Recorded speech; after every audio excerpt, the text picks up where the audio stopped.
I got so much motherfucking design on right now. Break it down, bring it back, make it clap. I got 3 old thoughts, new block, where that day. Bitches on my line, and you know they come straight. Hold up, what it not, 45, scope it cash like whoa. How you fucking with these hoes up? Assalamualaikum warahmatullahi wabarakatuh.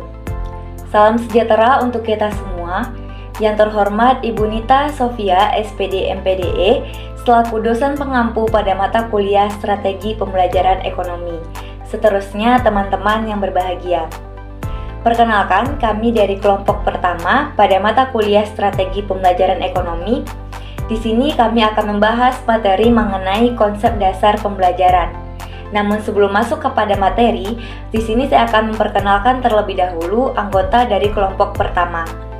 Kami dari kelompok pertama terdiri dari 2 orang anggota, yaitunya saya sendiri Aulia Wulan Aprila dengan NIM 21053004 dan rekan saya Dinda Ayu Falepi dengan NIM 21053008. Nah, kita masuk terlebih dahulu kepada bahasan poin yang pertama, yaitunya konsep dasar mengajar.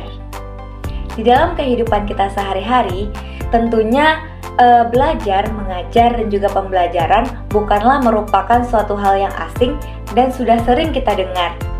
Nah, pertanyaannya adalah, apakah belajar, mengajar, dan juga pembelajaran ini merupakan suatu hal yang sama? Ternyata teman-teman, belajar, mengajar, dan juga pembelajaran merupakan suatu hal yang berbeda.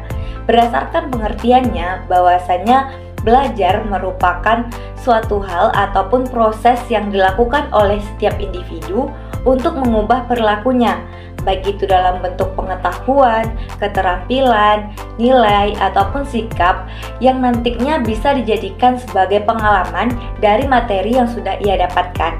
Sedangkan mengajar merupakan perbuatan yang dilakukan oleh seorang pendidik dengan tujuan untuk membantu ataupun memudahkan peserta didiknya dalam melakukan kegiatan belajar tadi. Sedangkan pembelajaran adalah suatu hal yang menunjang ataupun membantu proses belajar mengajar ini, karena di dalamnya terdapat beberapa tindakan yang dapat dilakukan oleh seorang guru dalam proses belajar mengajar. Dalam proses mengajar ini, guru perannya sangatlah kompleks.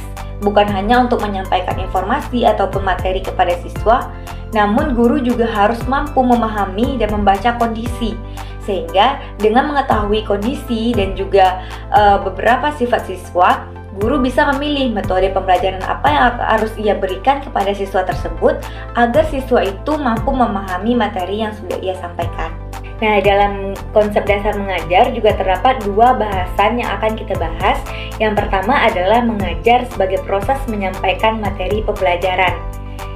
Secara deskriptif, mengajar diartikan sebagai proses penyampaian informasi dari seorang guru kepada siswa. Nah, seringkali proses penyampaian informasi ini dianggap sebagai proses mentransfer ilmu.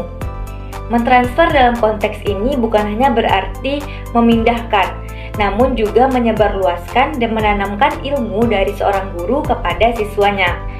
Nah, di dalamnya terdapat 4 karakteristik. Yang pertama adalah kegiatan pengajaran berorientasi kepada guru atau teacher center. Kemudian, siswa adalah sebagai objek belajar. Yang ketiga adalah kegiatan pengajaran berada pada tempat dan waktu tertentu. Dan tujuan utama dari pengajaran adalah penguasaan materi pelajaran. Yang kedua adalah mengajar sebagai proses mengatur lingkungan. Nah, di dalam hal ini juga terdapat 4 karakteristik, namun berbeda dengan karakteristik yang sudah kita bahas tadi. Karakteristik yang pertama adalah mengajar berpusat kepada siswa atau student center.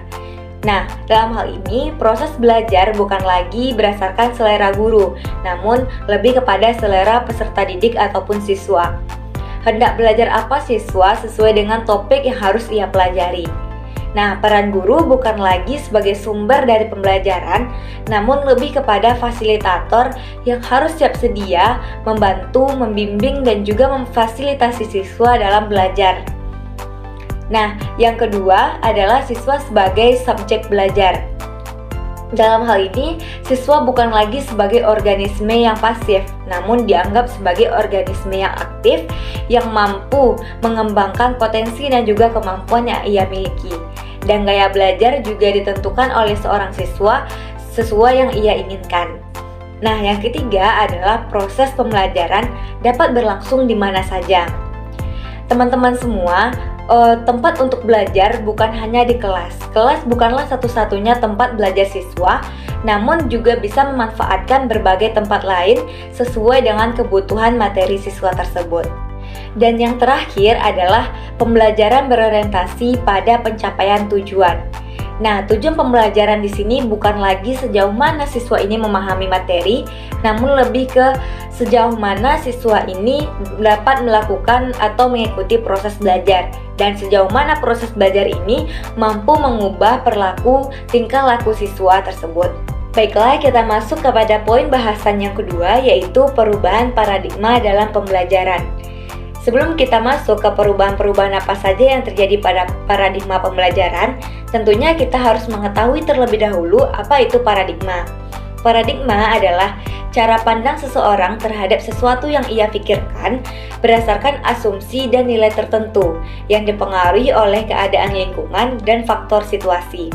Nah, cara pandang itulah nantinya yang akan mengubah pengetahuan, sikap, dan juga perilaku seseorang dalam bertindak. Terdapat dua perubahan paradigma dalam pembelajaran. Yang pertama adalah perubahan paradigma lama. Di dalam perubahan paradigma lama ini, antara guru dan juga siswa sudah tidak berjalan beriringan. Seakan-akan di antara mereka sudah tidak ada lagi komunikasi yang baik. Contohnya adalah pada saat di kelas, guru sibuk menjelaskan di depan, namun siswanya juga asyik di belakang. Sehingga peran guru yang harusnya memberikan informasi dan materi kepada siswa sudah tidak tercapai lagi. Nah, di dalam paradigma lama ini, mereka hanya berfokus kepada kurikulum yang harus mereka capai, pembelajaran berdasarkan kurikulum yang harus mereka capai. Namun mereka tidak memikirkan apakah materi yang ia sampaikan itu mampu dipahami dengan baik atau tidak oleh siswanya. Baiklah, untuk bahasan selanjutnya akan dilanjutkan oleh rekan saya Dinda Ayu Falepi. Disilakan. Baik, di sini saya akan melanjutkan pembahasan materi kedua mengenai paradigma pembelajaran yang sebelumnya sudah dijelaskan oleh rekan saya. Nah, paradigma pembelajaran yang kedua adalah paradigma pembelajaran baru. Paradigma pembelajaran baru. Maksud paradigma pembelajaran baru di sini yaitu pembelajaran berorientasi pada penguatan kompetensi pengembangan nilai karakter yang relevan dengan Pancasila. Paradigma pembelajaran baru proses mengatur lingkungan sedemikian rupa sehingga peserta didik mau belajar. Nah, paradigma pembelajaran baru di sini dilakukan melalui kegiatan pembelajaran di dalam kelas atau intrakurikuler, yaitu dilakukan secara terdiferensiasi, sehingga peserta didik memiliki waktu yang cukup untuk mendalami dan menguatkan kompetensi. Dan paradigma pembelajaran di luar kelas atau ekstrakurikuler, yaitu dilakukan sesuai dengan minat murid dan pendidik. Selanjutnya yaitu alasan diperlukannya perkembangan paradigma pembelajaran. Nah, alasan diperlukannya perkembangan paradigma pembelajaran yaitu yang pertama, siswa sebagai orang dewasa dalam bentuk mini, tetapi mereka organisme yang sedang berkembang. Nah, maksudnya di sini yaitu agar mereka dapat melaksanakan tugas-tugas perkembangannya. Dibutuhkan orang dewasa agar mereka tumbuh dan berkembang secara optimal. Yang kedua yaitu ledakan ilmu pengetahuan menyebabkan kecenderungan setiap orang tidak mampu menguasai cabang keilmuan.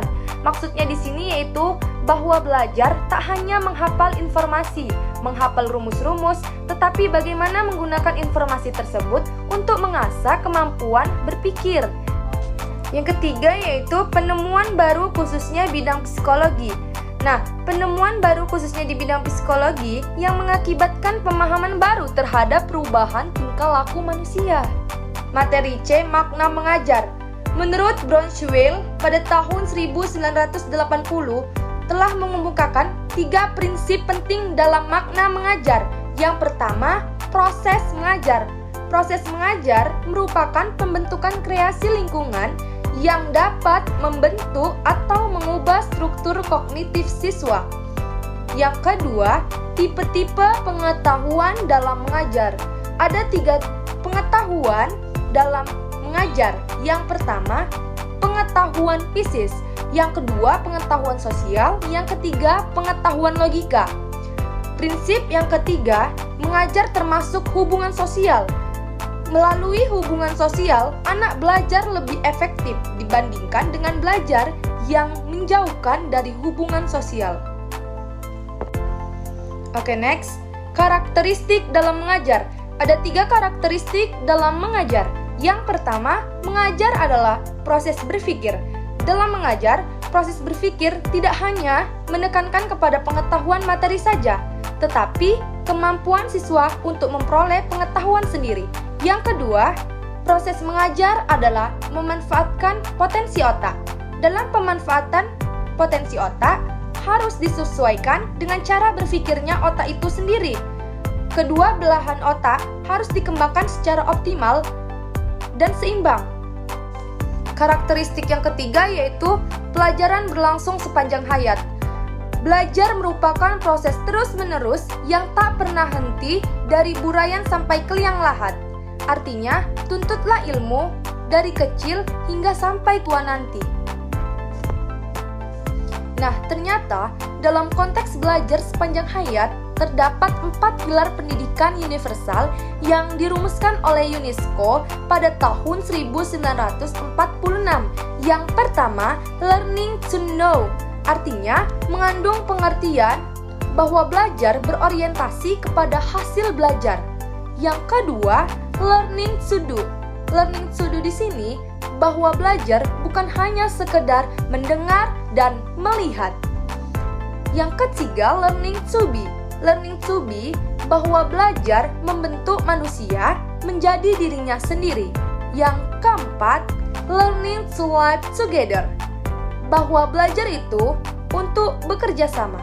Sekian penyampaian pemaparan materi dari saya lanjutkan kepada moderator. Sekian presentasi dari kelompok kami. Terima kasih atas segala perhatian. Mohon maaf atas segala kekurangan. Assalamualaikum warahmatullahi wabarakatuh. 45, scope it cash like, whoa. How you fucking with these hoes? I